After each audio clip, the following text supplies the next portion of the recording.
प्रेम से बोले मैया शेरा वाली की। नहीं हुआ।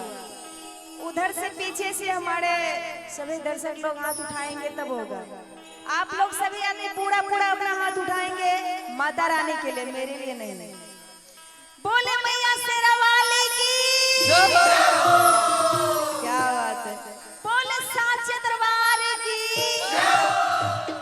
क्या बात है।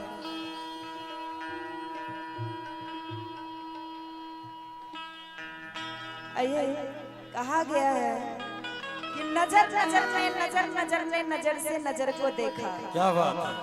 कि नजर नजर ने नजर नजर ने नजर से नजर को देखा। क्या देखा। और जब मेरी नजर उठी तो मैंने माँ शेरा वाली को देखा। क्या बात है। जोरदार ताली हो जाए। शेरा वाली के लिए ताली बजा दीजिए।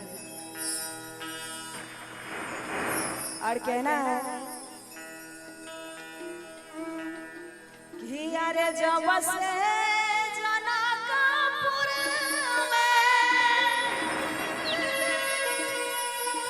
आहे मंदिर बनै छै मैया। क्या बात है।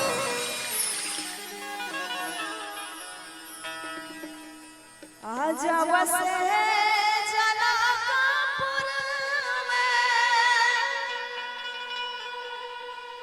मंदिर बनै छै मैया।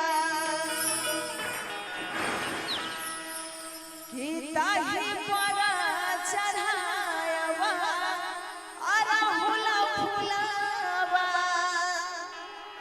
आहे मोर देवी मैया। और आइए अपने अपने पूरा पूरा हाथ उठा के और ताली के साथ कहना है कि जब से जनकपुर में